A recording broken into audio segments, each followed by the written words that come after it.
Hey, what's up? It's Deanna. Tonight I'm going to talk to you all about, well, I don't have a love affair with Amazon. Let's just put it that way. I don't know. It just puts a bad taste in my mouth for some reason because I feel that at one time this was a great company to buy from. You can buy anything you needed. It was at your fingertips and it could be delivered straight to your front doorstep.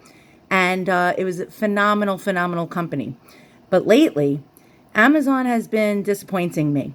And I'll tell you a cautionary tale and one that I hope all of you heed to and pay attention to my story. It might be long and convoluted, but nonetheless, let me tell you what happened. Not too long ago, I needed a car charger for my cell phone. And so I went on Amazon. And I generally like to buy name brands. I don't like to buy, like, for example, if you see this one here, it says Orky brand. There's like lots of non-brands, like here, this one here. Anchor is actually good, by the way. I actually find Anchor to be just as good as like Samsung or Apple. That one is probably the only one I would suggest. But then again, they could be faked. So what happened to me was I bought a Belkin car charger on Amazon because I wanted the name brand, and I paid instead of like some of these really cheap ones, as you can see here. Here's one here for $8.99. Another that Amazon puts out called Amazon Basics, $11.99. And the off brands again, $7.99, $11.99. Like in that price range, I decided I'm going to buy a name brand because I rather have a quality charger because previously I had the off brands that just did not last. And so I paid I think it was $38.99. I forgot the exact amount, but it was in that price range. And so it was a Belkin brand. So I'm thinking I'm getting a really good name. And so it arrives. And so I plug it into my cigarette lighter and I plug my phone into it and poof, my fuse blew on my car. And I said, well, that's strange. And I should have put two and two together right away and said, okay, it's this crappy charger. But so what had happened was I went to my local gas station, who the fellows in there knew me, and they're always very nice to me. And for $5, they opened up my glove and replaced a little bulb. And so with the bulb and the labor, which took them all of about maybe 3 minutes or less, I got my fuse replaced and all was well. And so I drove away from, out of the gas station, and I was only a few blocks away from work. I went into work. I did my shift, and when it was over, I got back in my car. I plugged the charger in, and I plugged my phone in. Poof! I swear to you, the next thing I know, my dashboard, all the lights on my dashboard and all the computer gauges went out. And I said, oh my God, wow, a fuse blew again. And I couldn't get it fixed at that moment. I couldn't go to my local gas station because it was late at night. And I figured, all right, tomorrow morning on my way off to my errands or what have you, I'll stop by the gas station. So I stopped by the gas station and the guy said to me, oh my God, what the hell? This is not a problem that I can fix by simply going into your glove compartment. Your computer fuse was blown and that's in the dashboard. And that means we're going to have to take apart your dashboard in order to replace the fuse that's in there. And I said, what? And he says, yeah, this is going to cost quite a bit of money. So he says, no worries. I have my car's under warranty. I'm going to go to the local Toyota dealer and have them fix it. And my fuses, everything was under warranty. So I took it to my local Toyota dealer. And the guys, for some reason, checked my fuse in my my glove compartment before they checked the fuse on the dashboard and said, did you recently change a fuse? This is not OEM. It's not a Toyota name brand fuse. And I said, well, yes. And I told them the story. And they said, well, your fuse blew in your dashboard and we have to take it apart. And it's not covered under warranty because we see you replaced a fuse in your glove box that was non-Toyota brand. And I said, but what does one have to do with the other?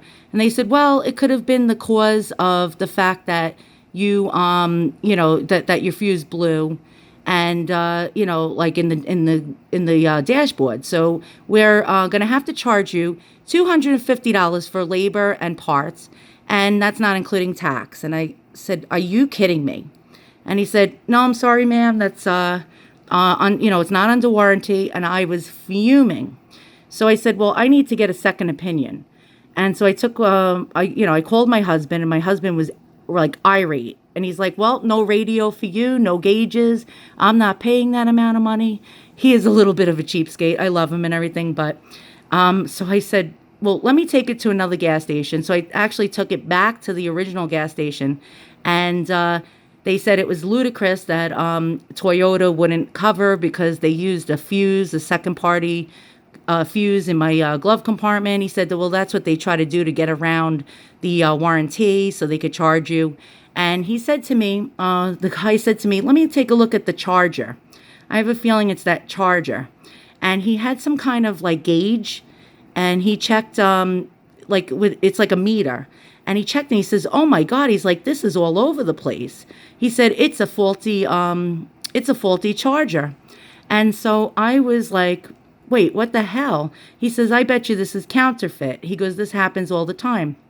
So what happened was I went back onto the original product page on Amazon, and I looked, and it had stellar reviews. Stellar reviews.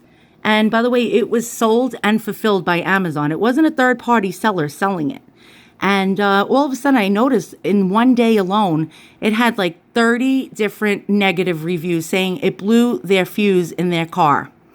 And then I said, wow. So I did further investigation, and I found out that third-party sellers who have their items sold and fulfilled by Amazon for them, by having their stock in the Amazon warehouse, if it has the same SKU number, it ends up in the same bin as the stuff that's being sold and fulfilled by Amazon. So all of the stuff is pulled together, and the fakes get inside the same bin as the real legit product. So if you're buying something from Amazon, sold and fulfilled by Amazon, that's a name brand electronic, anything, like it could be skincare, it could be vitamins. It can go in the same exact bin as things sold by third-party sellers that could be counterfeit.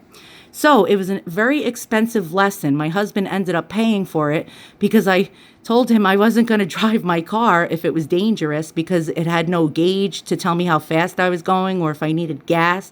And plus, I couldn't live without a radio, if you know what I mean. And so this is a cautionary tale for you.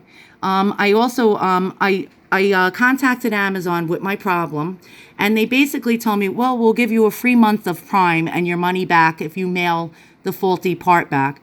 But that's not good enough, because for me, I mean, how do they expect me to be happy with that scenario when I just paid $250, not including tax, which is close to 10%. So that was like another $25 tacked onto that $250. So this is a cautionary tale. If you're going to buy any kind of electronics or anything that could be faked or counterfeited, please buy it from your local brick and mortar store, like, say, for instance, Best Buy, or any one of those stores where they get the product shipped directly to the store from the manufacturer. So once again, thanks for watching. If you like what you see, hit the thumbs up and subscribe. And be careful with buying electronics and certain things that can be counterfeited on Amazon. Thanks for watching.